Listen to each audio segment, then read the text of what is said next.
A ver.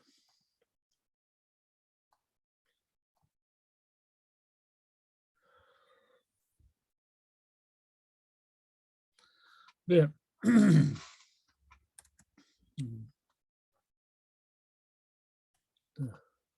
Lo que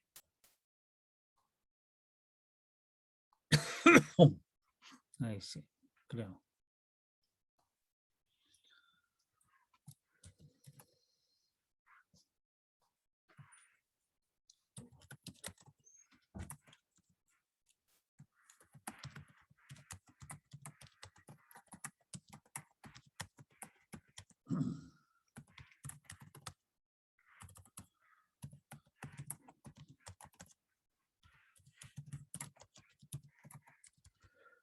Bien, buenos días a todos. Entonces, espero que hayan descansado con este feriado de última hora que nos inventaron.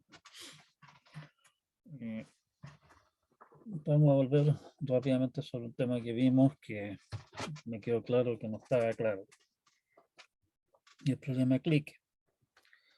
Habíamos dicho que una clique de un grafo es un subgrafo completo, o sea, un caso n, un grafo completo de n vértices. El problema clique lo que nos da es un grafo y un entero n y pregunta si el grafo tiene una clique de tamaño n. Y dijimos que clique era un problema NP completo. Un certificado de que clique está en NP es un conjunto de n vértices y nuestra tarea entonces es verificar que todos están conectados con todos en el grafo y eso es fácil, digamos. O sea, queda como ejercicio para ustedes darse una representación de grafos, por ejemplo, mediante una matriz de adyacencia y un conjunto de vértices de ese grafo y verificar que están todos conectados con todos y revisar de que realmente su programa es polinomial en el tamaño de los datos de entrada. Para demostrar que clique era NP duro, lo que proponíamos es reducir 3 SAT a clique polinomialmente y tomábamos entonces una fórmula con m cláusulas y n variables y construimos un grafo. Para cada literal, lo que hacíamos era, para cada literal en cada cláusula, en el fondo lo que hacíamos era crear un vértice y arcos tales que conectan literales de cláusulas distintas y que no son opuestos. O sea, en el fondo, en realidad lo que estamos diciendo es este vértice, o sea, este literal no es independiente de este otro. Aquí hay algo que me falló.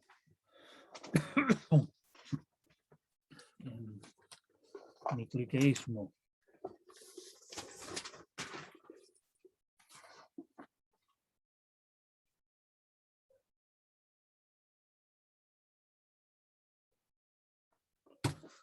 Ya, voy a tener que arreglar.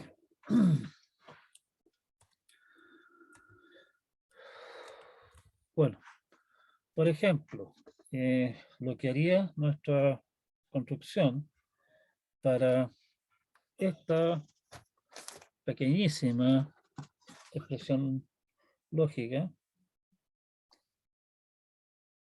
o spotlight dije. Esta es una cláusula, corresponde a eso. Esto de acá es otra, corresponde a esto. Y esta de acá es la tercera, corresponde a este cuento de acá. Como ustedes ven, no hay conexiones entre los literales de esta cláusula, ni de esta ni de esta. Y por ejemplo, este X está conectado con todos los que no, no impiden, digamos, de que X pueda tener valor verdadero, este X puede tener valor verdadero. O sea, este X puede, si este X es verdadero, bueno, es verdadero este, no hay problema. Puede ser verdadero no Y, eso no me hace daño, digamos, puede ser verdadero Z, puede ser verdadero Z también acá, puede ser verdadero Y. Nótese que están conectados el Y y el Y complemento. O sea, en el fondo, el X y el Y son variables independientes, pueden cambiar de valor sin interferir el uno con el otro. ¿Sí?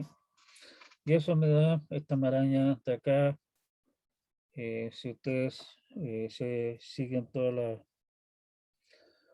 las conexiones, digamos, debería resultar de que realmente no estoy metiendo la pata en ninguna parte.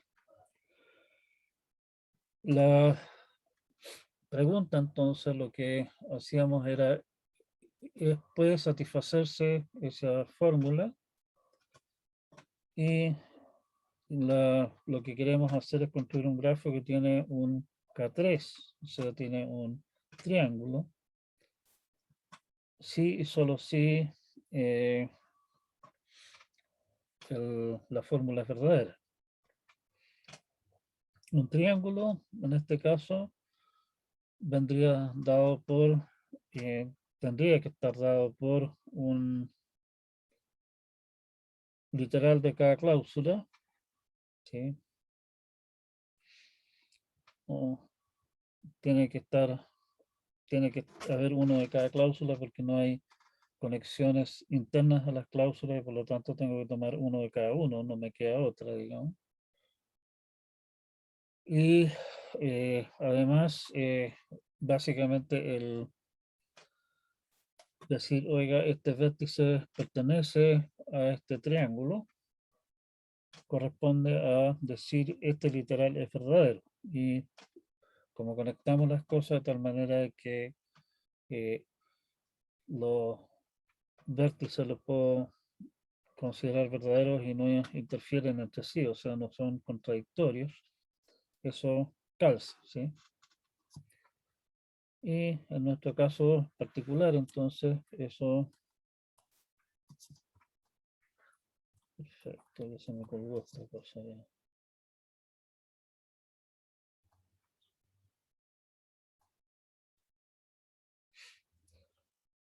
Un triángulo es, por ejemplo, ese. Y ese triángulo representa, en el fondo, el que X, Y, complemento y Z pueden ser los tres verdaderos. ¿Sí? Y con eso estoy haciendo verdadera la fórmula porque de cada, eh, de cada una de las cláusulas hay al menos uno de los literales que es verdadero. Espero que esta explicación, que en realidad ya la había publicado antes, después de la clase, ayude un poco a entender qué es lo que estamos haciendo acá.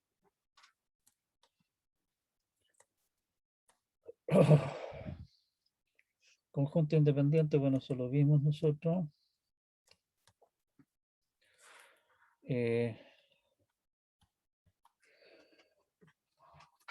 Un problema también bastante recurrente es el problema que se conoce como vertex cover, cobertura de vértices o algo así, podríamos llamarle.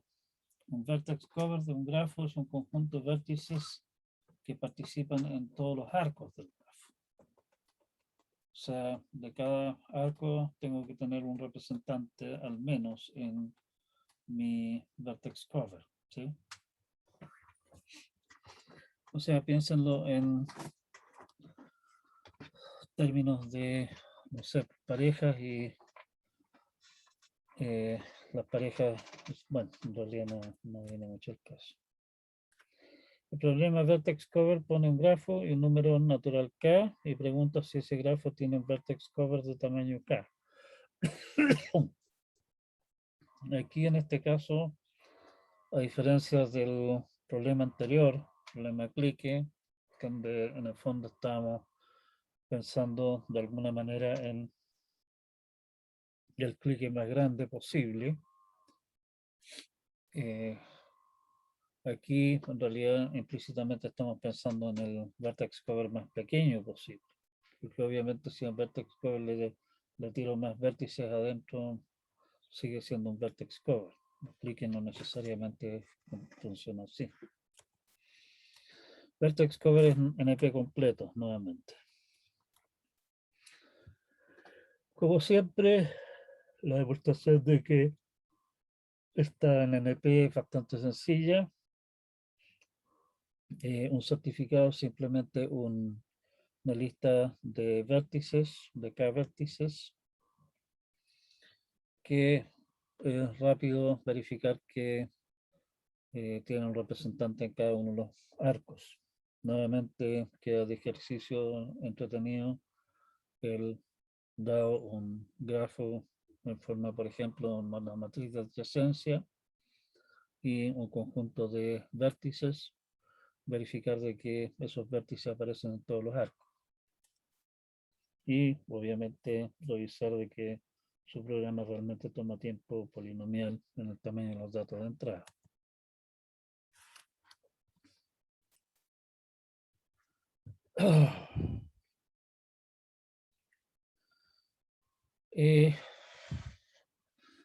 Punto interesante acá es que el complemento es un conjunto independiente. El conjunto independiente habíamos dicho que es un conjunto de vértices que no están conectados entre sí. Es un vertex cover, o sea, todos los otros vértices que no están en un conjunto independiente necesariamente forman un vertex cover, están representados en todos los arcos. ¿Sí? Y en ese sentido, la reducción es bastante simple. Probablemente esto también amerita, no se me ha ocurrido.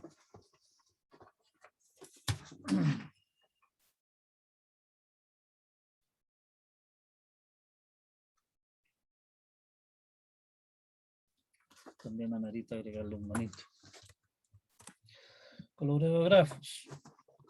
Muchísimos problemas se pueden representar como problemas de coloreo de grafos.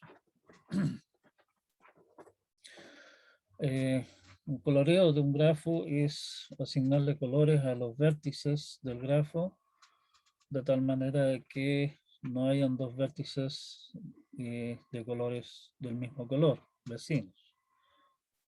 Aquí nuevamente el tema es el número mínimo de colores, obviamente. Bueno, la pregunta de coloreo de grafos es, hay un coloreo de este grafo con tantos colores, ¿sí?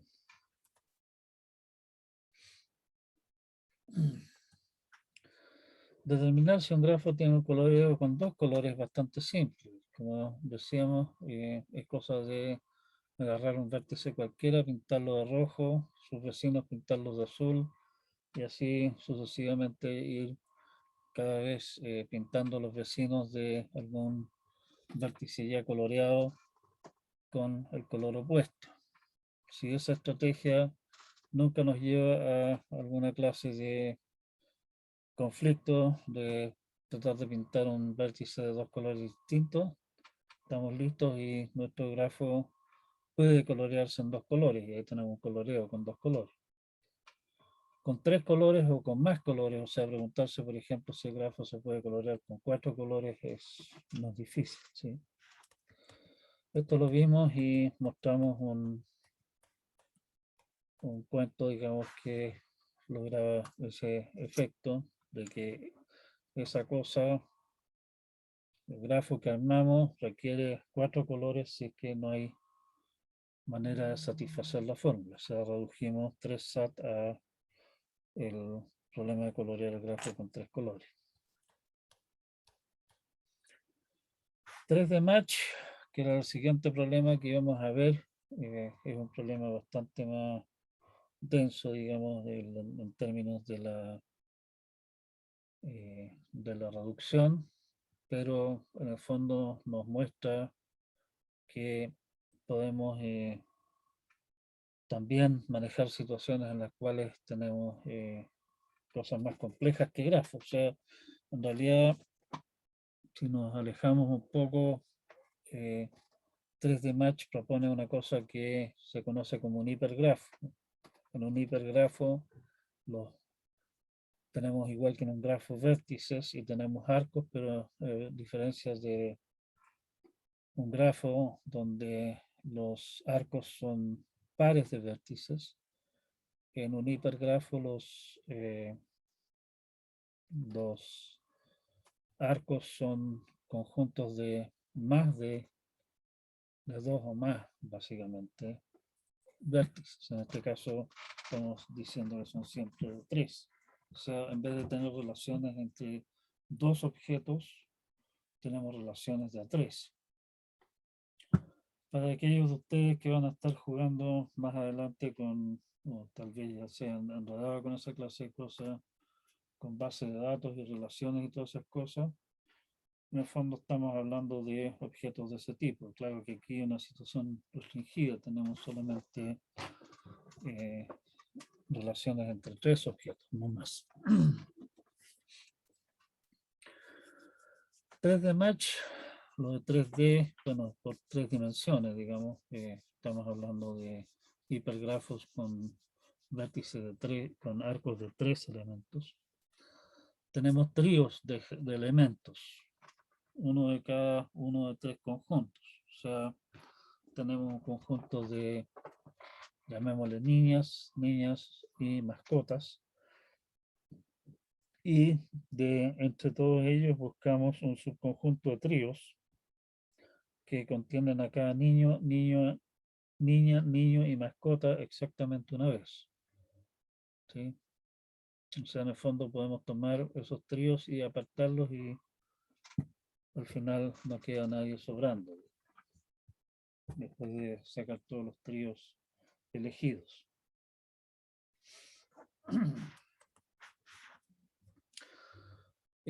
Nuevamente, como les comentaba, este problema es un caso, digamos, una versión recortada de muchos problemas comunes, como el caso también de coloreado gráfico, que también es una representación de muchas situaciones comunes.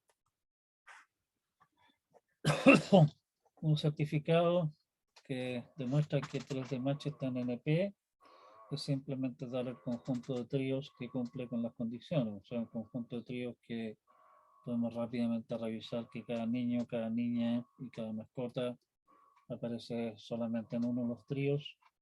Y segundo, revisar de que todos los niños están, todas las niñas están y todas las mascotas están.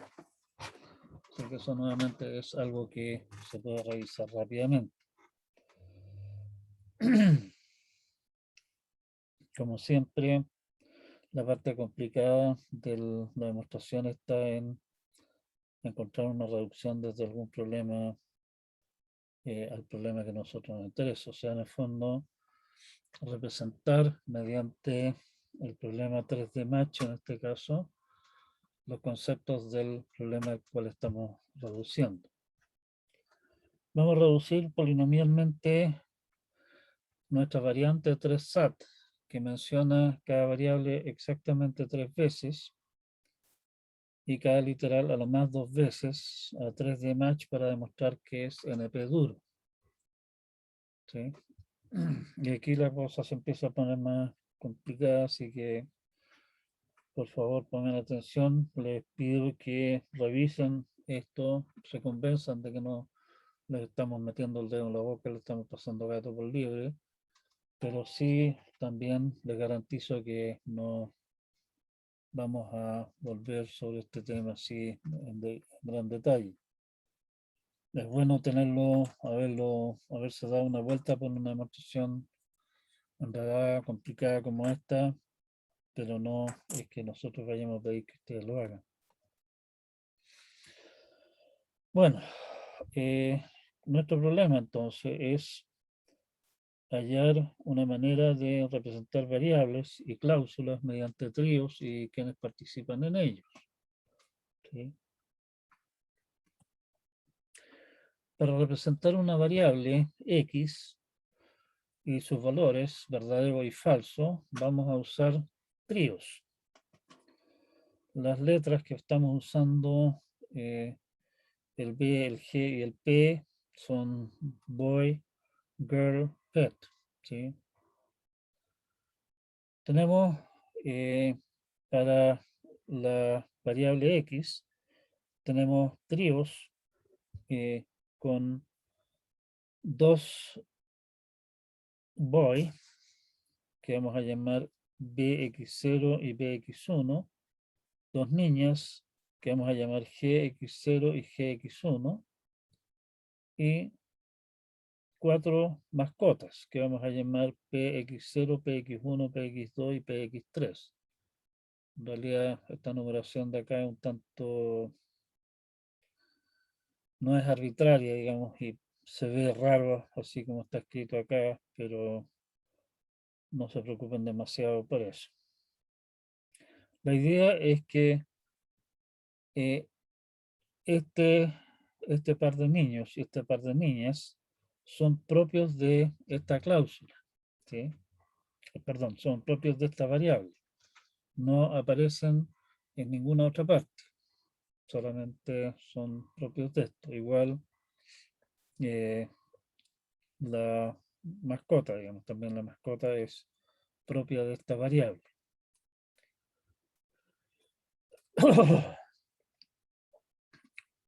Una solución va a tener que incluir ya sea este y este, o sea, están el niño y la niña X0 y están el niño y la niña X1, o este par de aquí. Aquí está el niño X0 y la niña X1, la niña X0 y el niño X1. O sea, o déjenme, tengo que volver a mi la cosa esta. O incluimos esto y esto en la solución, o incluimos este par de acá. ¿Sí? Porque si no hacemos eso, estaríamos dejando fuera al niño, a uno de los niños o a una de las niñas.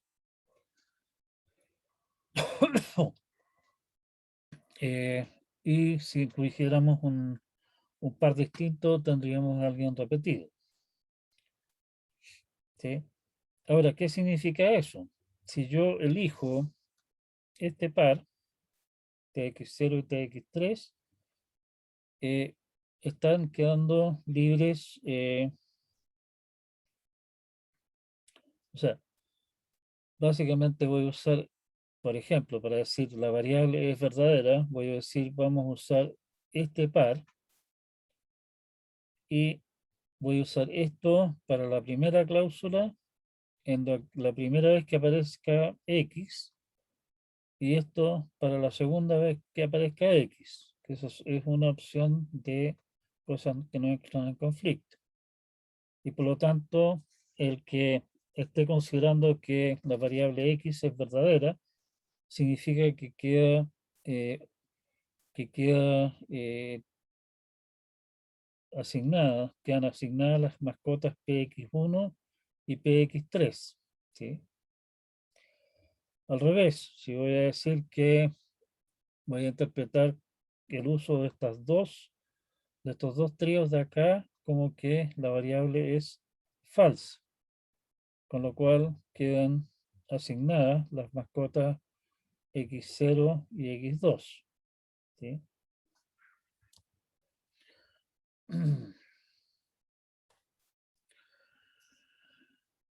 En los dos casos, si uso esto de aquí, o sea, TX0, TX3, quedan asignadas las mascotas PX1 y PX3 y quedan sin amo las mascotas PX2 y PX0 y PX2.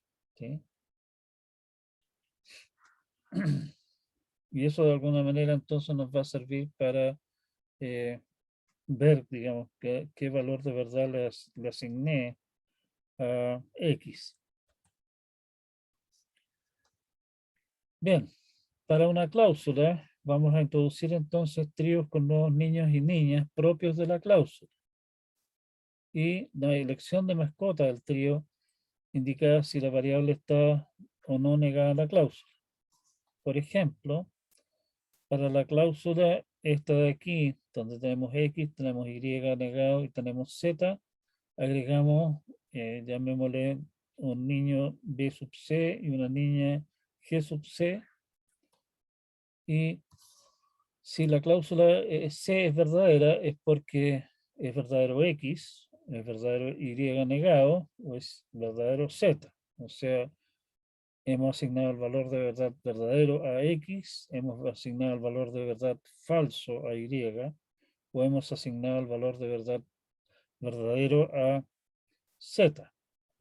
Si ustedes recuerdan las cosas que habíamos dicho nosotros anteriormente, eso quiere decir que están quedando libres ciertas mascotas. Si dijimos que X es verdadero, estamos usando TX0 y TX3, están quedando libres estas dos mascotas. Y dijimos que esa variable podía aparecer a lo más en dos cláusulas, entonces, suponiendo que estamos diciendo es verdadero, estamos usando esta cláusula y sabemos que en alguna otra parte estamos usando eh, en alguna otra, o sea, estamos usando estas dos, perdón, estamos usando estos dos tríos para decir que es verdadero. Por lo tanto, quedan asignadas estas mascotas y están quedando libres estas dos de acá.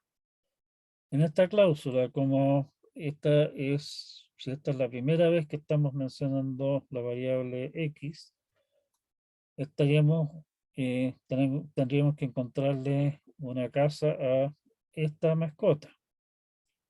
Para la segunda vez que se mencione la variable X, tendríamos que encontrarle casa a esta mascota de acá, a la PX2. Y eso es básicamente lo que estamos diciendo. Si aparece C por primera vez en phi, queremos encontrar un hogar para PX0. Y por lo tanto, agregamos como un trío a considerar esto. Si es la segunda vez que aparece, es este. Es la mascota PX2 a la que tenemos que encontrarle casa. Y agregamos este trío. ¿Sí? Para Y, que estamos diciendo básicamente Y debe ser falso para que esto es verdadero, vamos a incluir entonces el trío, el niño y la niña de la cláusula, más la mascota PY1 o la PY3, según si es la primera o la segunda vez que se menciona Y. Y la misma cosa, básicamente, que para X lo hacemos con el Z. ¿Sí? Tenemos entonces una colección de cláusulas, perdón, de tríos, una colección de tríos que vienen de las variables que estamos usando. Tenemos, si hay n variables, son n tríos, 4 n tríos de esos, digamos. ¿Sí? Si tenemos una colección de tríos por cláusula, así que tenemos m cláusulas, son 3m tríos, ¿sí? Porque hay un trío por cada variable que aparece en la cláusula, y como hay tres variables, perdón, y hay tres literales en la cláusula, son 3m, ¿sí? Y el problema que hay con esto es que nos van a quedar una colección de mascotas que van a quedar huérfanas. O sea, en el fondo, si es que resulta que la variable X es verdadera, si recuerdan, eso significa que las mascotas que representan, que estamos usando básicamente para representar el hecho que X sea falso, quedan sin posibles asignaciones. Bueno, pero Si es que hay n variables y m cláusulas, hay 2n más m niños.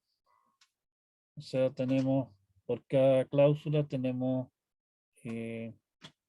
perdón, por cada variable tenemos dos niños, el niño x0 y el x1 igual niña x0, niña x1.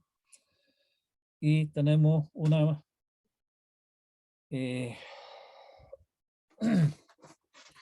tenemos 4n mascotas, porque por cada variable hay 4 mascotas que aparecen en este cuento, ¿sí? Ah, bueno, y tenemos niña, m, tenemos un niño y una niña por cada cláusula.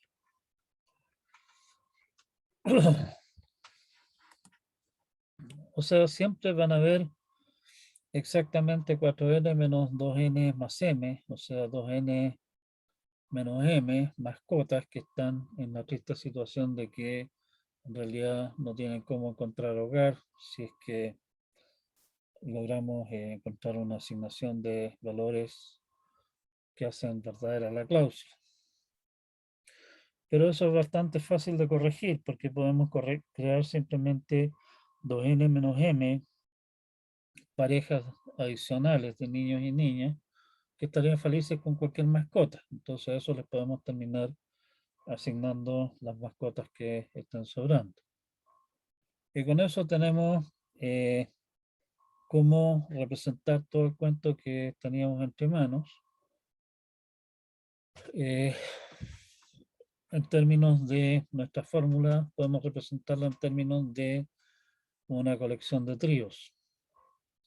Si ustedes me dan una fórmula y me dicen, mire, esta fórmula se hace verdadera con estas asignaciones de variables, es cosa de repasar nuestro catálogo de de qué es lo que significa cada cosa y según eso ir eligiendo los tríos correspondientes y las mascotas que sobren después de terminar de procesar la fórmula.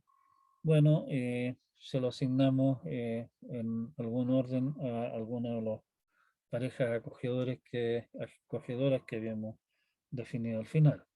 Y estamos listos. ¿Sí? O sea, si es que la fórmula se puede satisfacer, podemos encontrar una asignación que hace que todo el cuento cuadre.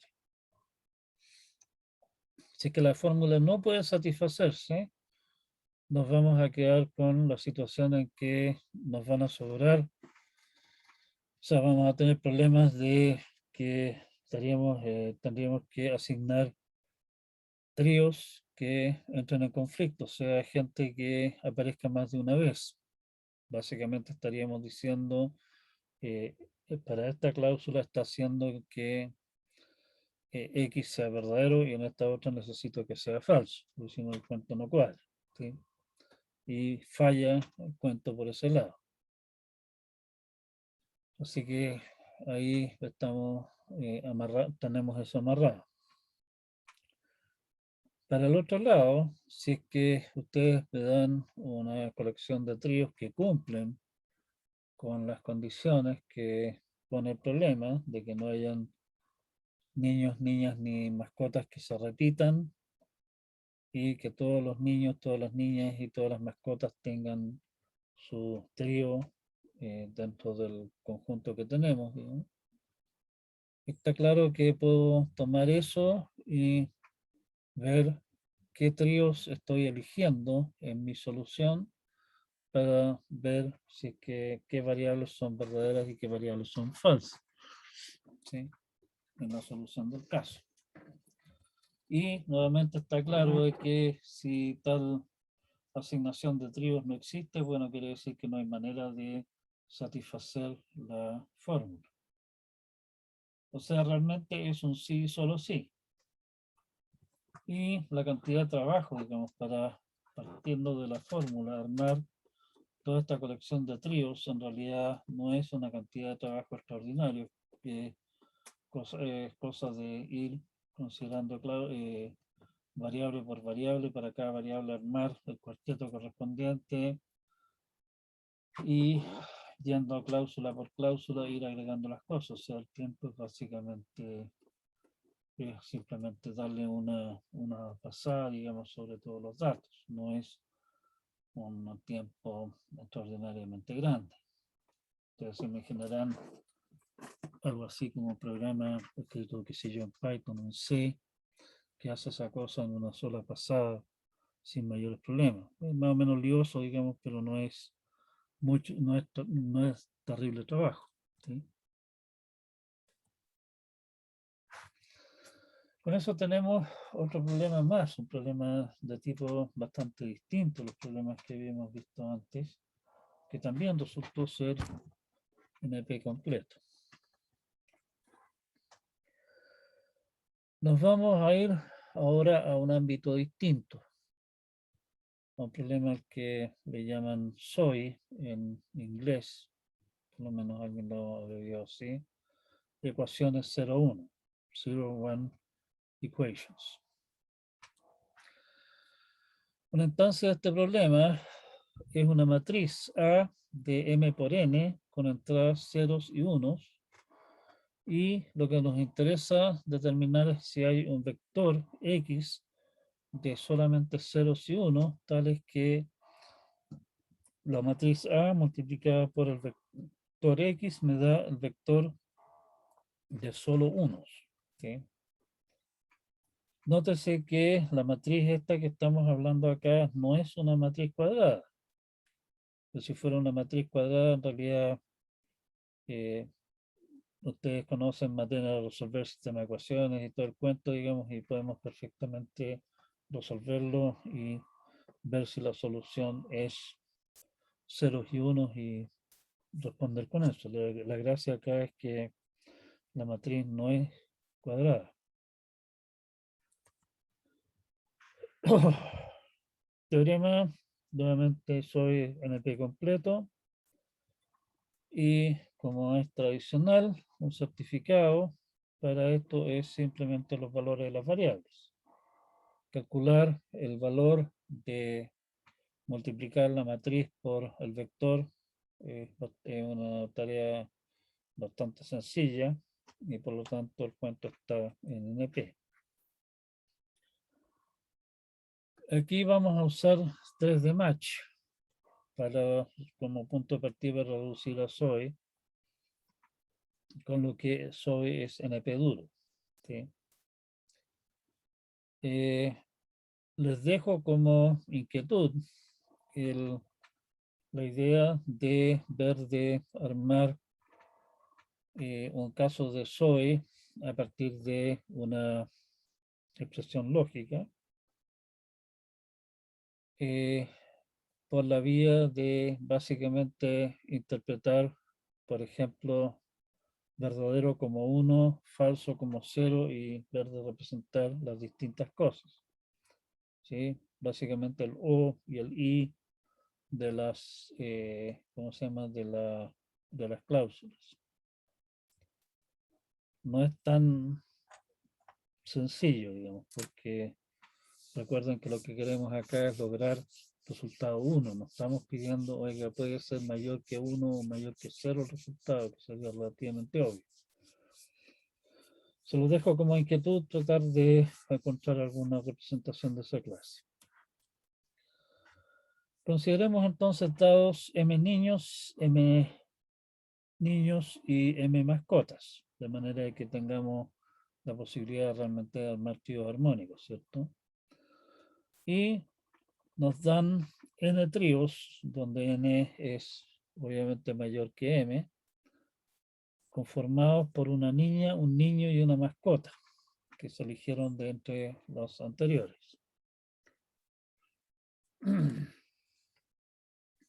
Vamos a usar variables 0, 1, x1 hasta x sub n, donde x sub i igual 1 significa que ese trío está siendo elegido. ¿Sí? Y la estrategia ahora es bastante simple, o sea, en el fondo vamos a armar nuestra matriz para decir, por ejemplo, la niña número 5, que aparece en tales y cuales tríos, digamos, se elige exactamente una vez. Bueno, eso significa que en esa matriz vamos a poner para esa niña eh, un 1 en las posiciones de los tríos correspondientes, ¿sí?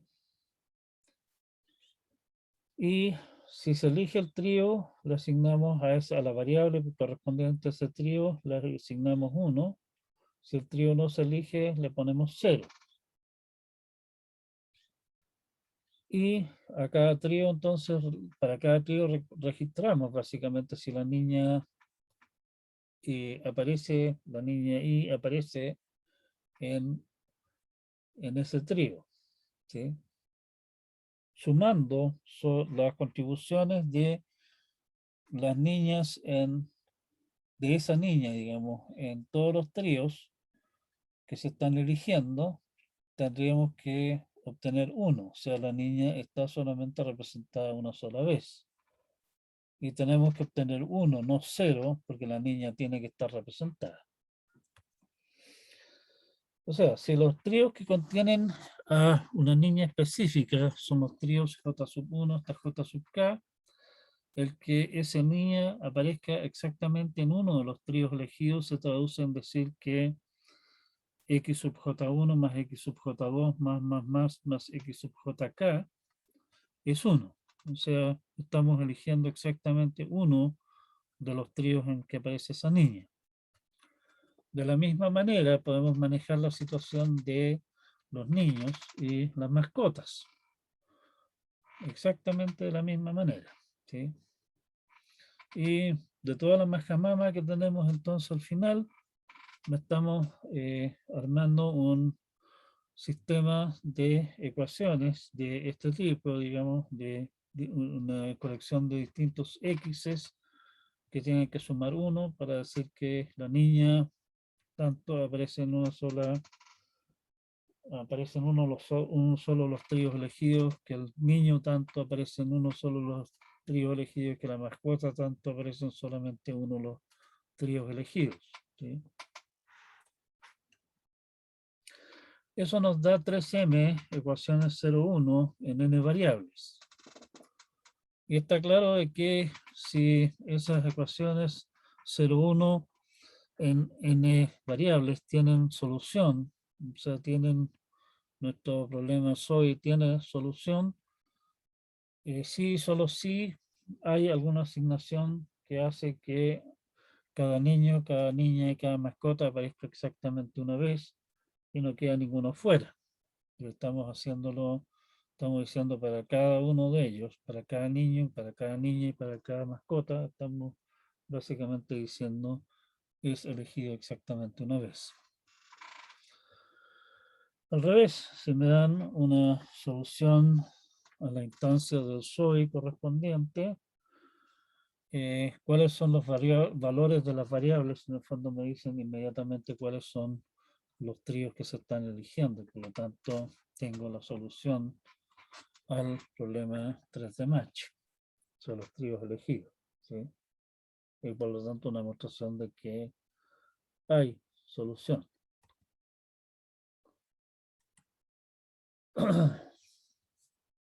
Este es un problema un poquitito artificial en realidad.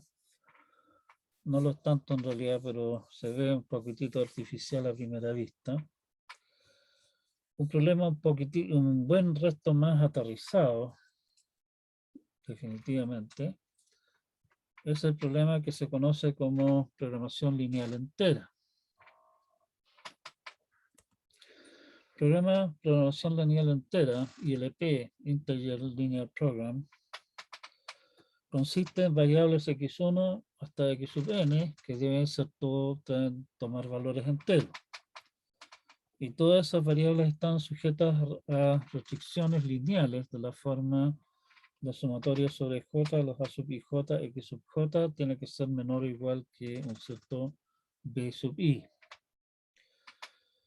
donde los a sub i j y los b sub i son todos números enteros. La pregunta es si hay valores enteros de x sub i tales que todas las restricciones se cumplan.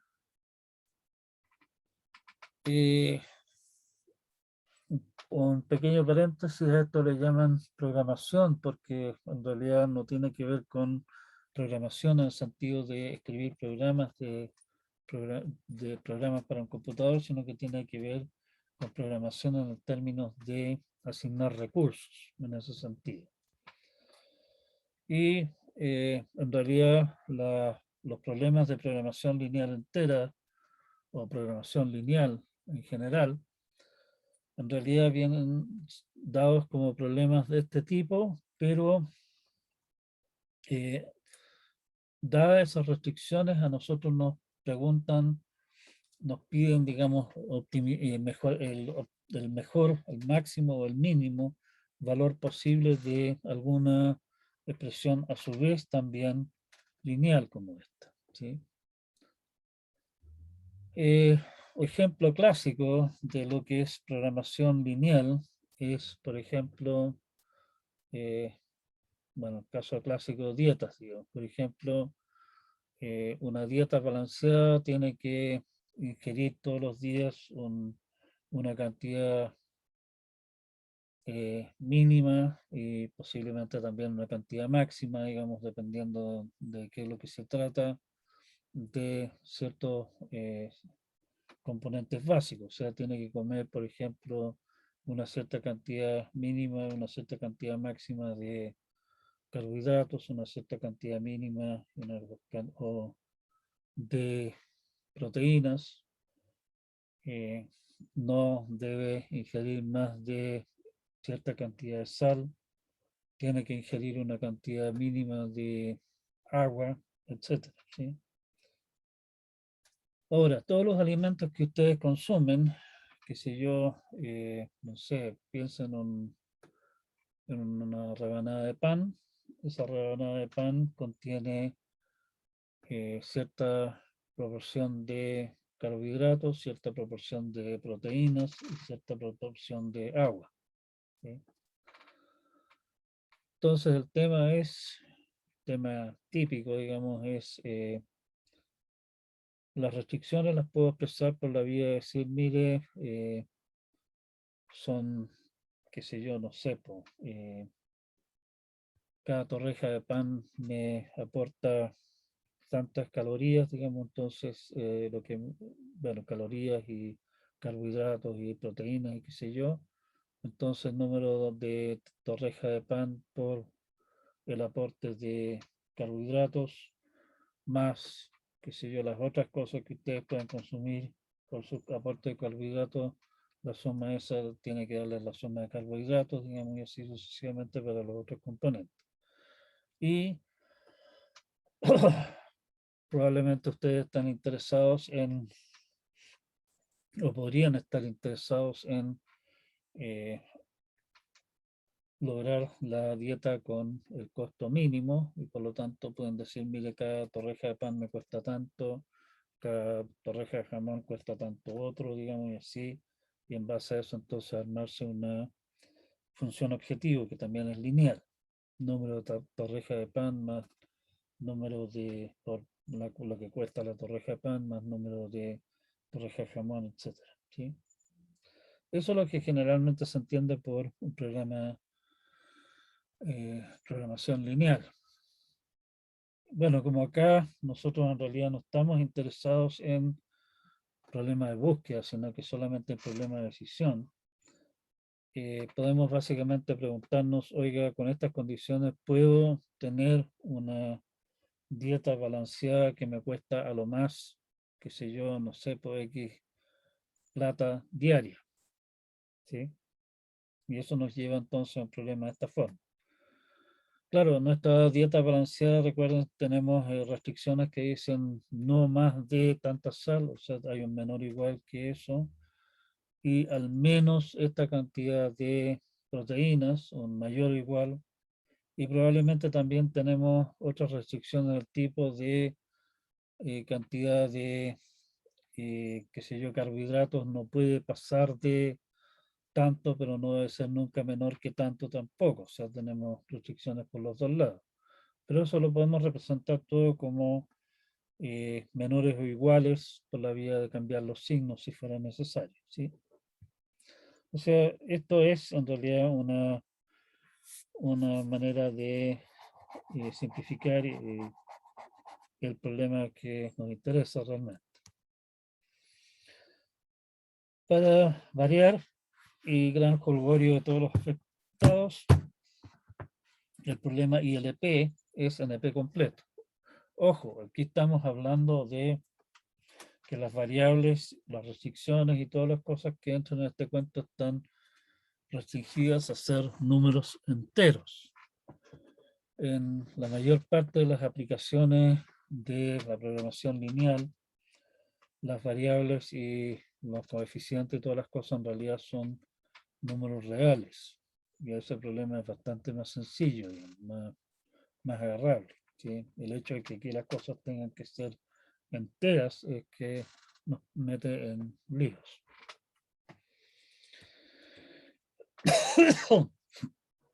Bueno, nuevamente que ILP está en NP, como ya debería ser tradicional a esta altura del partido. Es bastante simple. Deme una lista de X's, sustituyo en mis restricciones y veo que todas se cumplen y estamos. ¿Sí?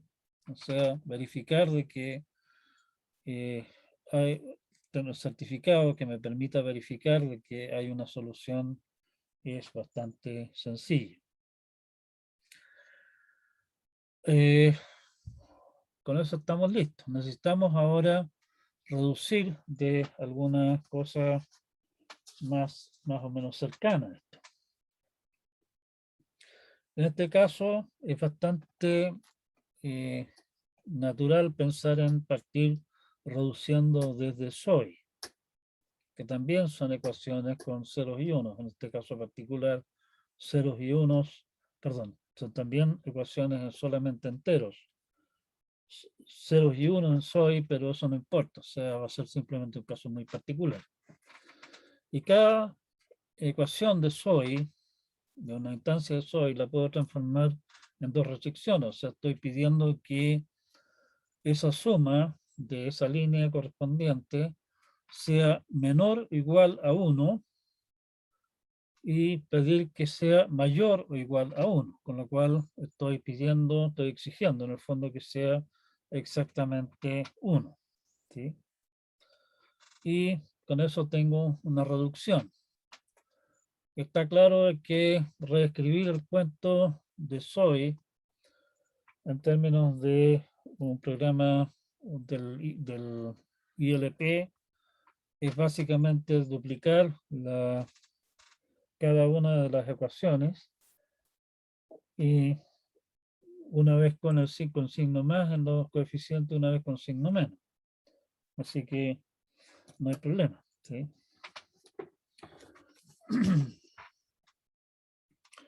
Y por lo tanto esa reducción es bastante trivial.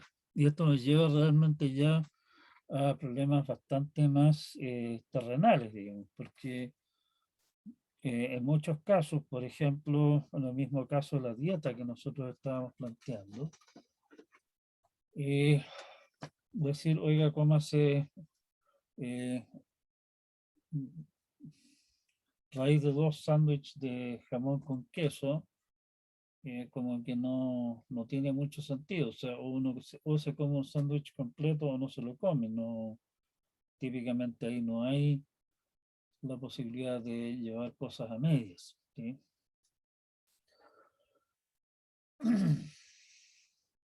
Así que en realidad muchos de los problemas de programación lineal uno en realidad los toma como programación lineal con variables reales cuando en realidad no son números reales, sino que estamos simplemente redondeando, qué sé yo.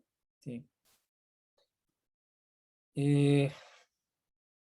Hace algún tiempo atrás, por lo demás, algún estudiante se le ocurrió, creo que se hizo una memoria respecto de eso, que planteó el problema de cuánto me puedo demorar para terminar la carrera en mi situación actual, con los ramos que yo tengo en este momento, en qué semestre se dictan los distintos ramos y los distintos requisitos que hay.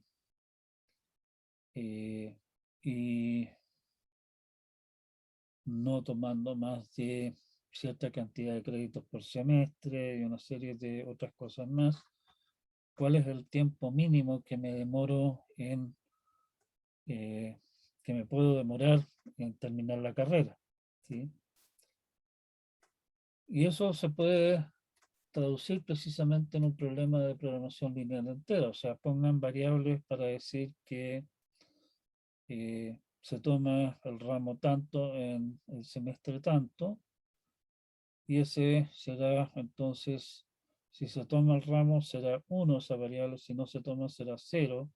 El número de créditos de ese semestre es simplemente la suma de los créditos de los ramos que se tomaron, ¿sí?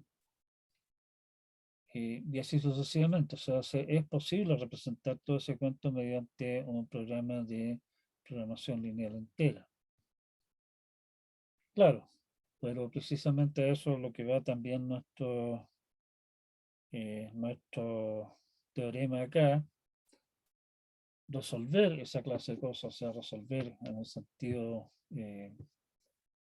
corriente de la palabra, no en el sentido nuestro de ver si es que tiene o no solución, como es en el pie completo el problema, es tremendamente costoso.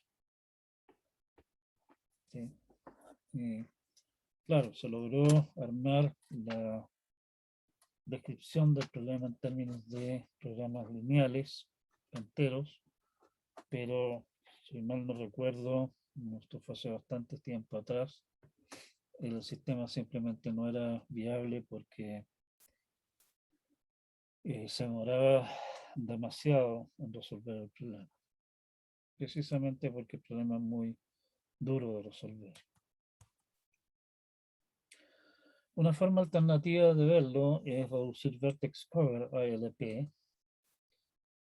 Y nuevamente, y en general, reducir mucho los problemas a ILP suele ser bastante sencillo, y por eso en ese sentido el problema ILP es un problema bien central.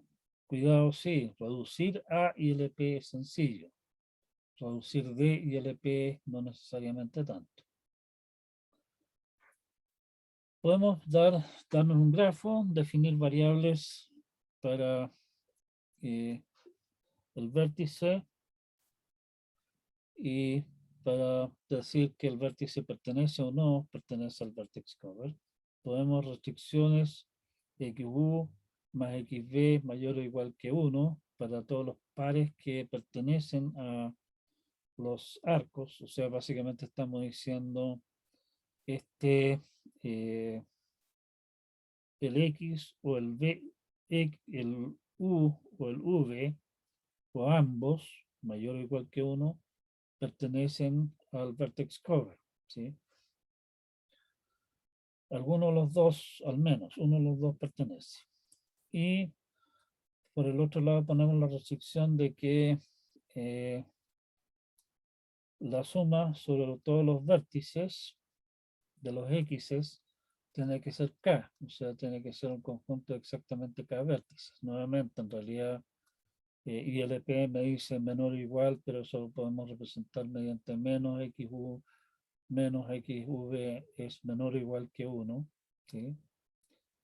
Menor o igual que menos 1, perdón, y que X, la sumatoria sobre V de los XV es menor o igual a K, y que la suma sobre los V de los XV es mayor o igual a K para forzar de que tenga tamaño exactamente K. ¿Sí?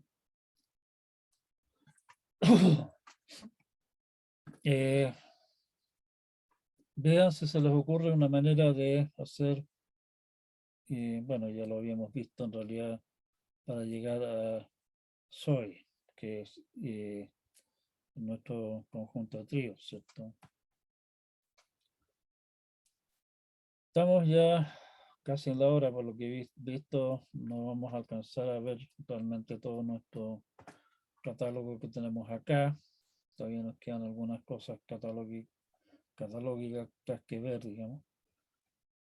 Vamos a quedar aquí porque queda poco como para ver el siguiente problema, subset sum. Y eso.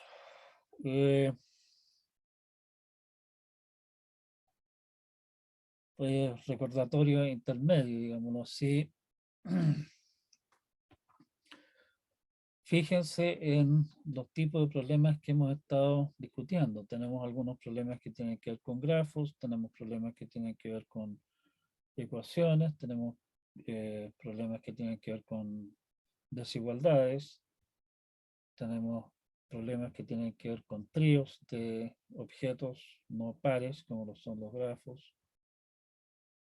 Tenemos problemas que tienen que ver con coloreo de grafos. Todos estos problemas al final del día son problemas bastante abstractos, no son problemas directamente aterrizados,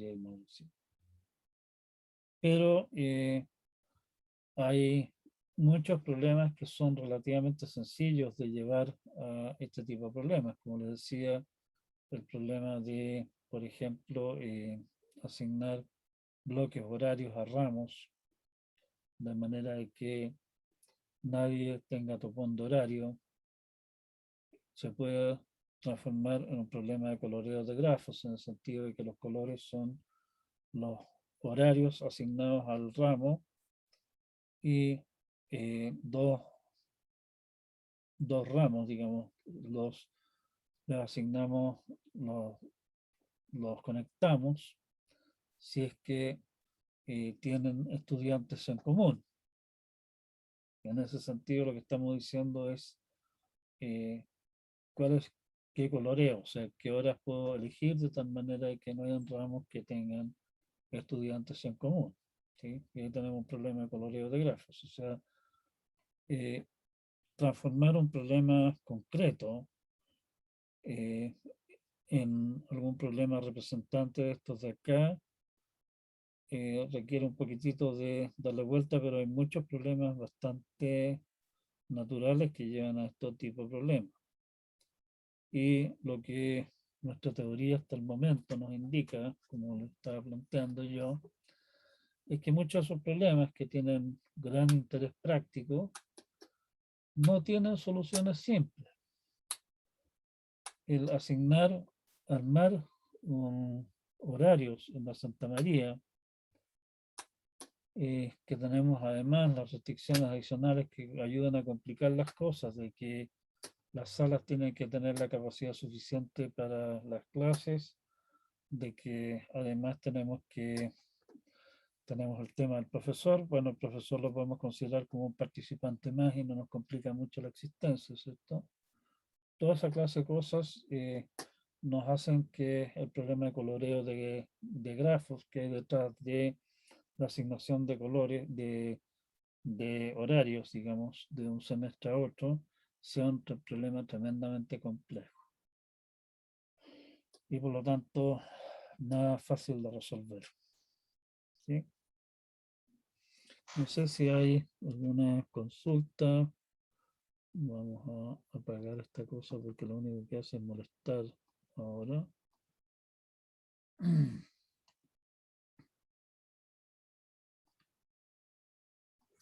Bien, como les decía, estamos básicamente en la hora ya. Así que vamos a cerrar con esto por hoy día. Por favor, repasen los problemas, traten de entender bien qué es lo que propone, qué pone como cada uno de los problemas como dato y qué es lo que me está pidiendo como resultado. Vean si se les ocurren problemas reales, digamos, que de alguna forma sean instancias de eso. ¿Sí? Bien, con esto nos quedamos hasta acá con nuestro catálogo por el momento y vamos a continuar revisando el catálogo con sus demostraciones la próxima clase el día jueves. Hasta entonces, cuídense y, bueno, entiendo que el proceso de vacunación ya debería haber pasado por las edades de ustedes. Si no se han vacunado todavía, por favor, vacúnense lo antes que puedan. Eso los protege a ustedes y también protege a todos los demás que están en contacto con ustedes. Si que no hay más comentarios de parte de ustedes, nos vemos entonces el día jueves. Que lo pasen bien hasta entonces y nos vemos. Chao, chao.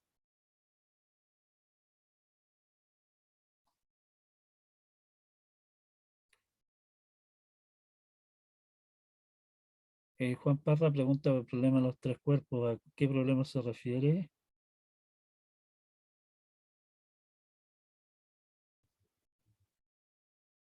No, el problema físico. Sí, ese es otro problema, que es un cacho más o menos grande, en el cual actualmente yo no soy ningún experto, digamos, en esa cosa, pero es un problema que no tiene solución hasta el momento. Ahí tendría que preguntarle más bien al físico cuál es el problema que hay.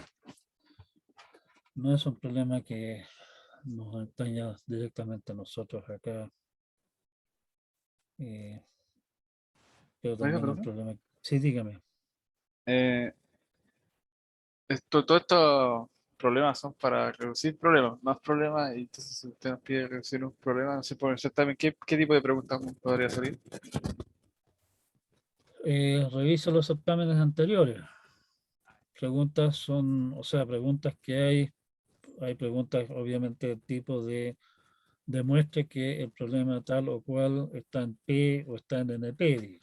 Es decir, que el problema está en P significa esbozar por lo menos un algoritmo que claramente sea polinomial, que posiblemente hay que justificar que sea polinomial para resolverlo. Para demostrar que está en NP, bueno, vimos cómo se demuestra que está en NP. Demostrar que sea NP completo, hemos estado viendo varios problemas y eso significa encontrar algún problema, o sea, primero demostrar que está en NP y enseguida encontrar algún problema cercano del cual puedo reducir a este. ¿Sí? Y obviamente también hay problemas de corte más bien conceptual, digamos, que si yo no sé, pues sea, suponiendo que el problema A es NP completo y se reduce el problema A al problema B, ¿qué puede decir acerca del problema B? Cosas de esa clase. ¿Sí? Como le digo, échale una mirada, está publicada una colección de certámenes, si no me equivoco demasiado, voy a revisar en todo caso, pero entiendo que los ayudantes publicaron una colección de la colección más o menos completa, los certámenes anteriores con sus soluciones, así que ahí deberían preguntar montones de problemas tipo, digamos, ¿sí? ¿Le responde la pregunta?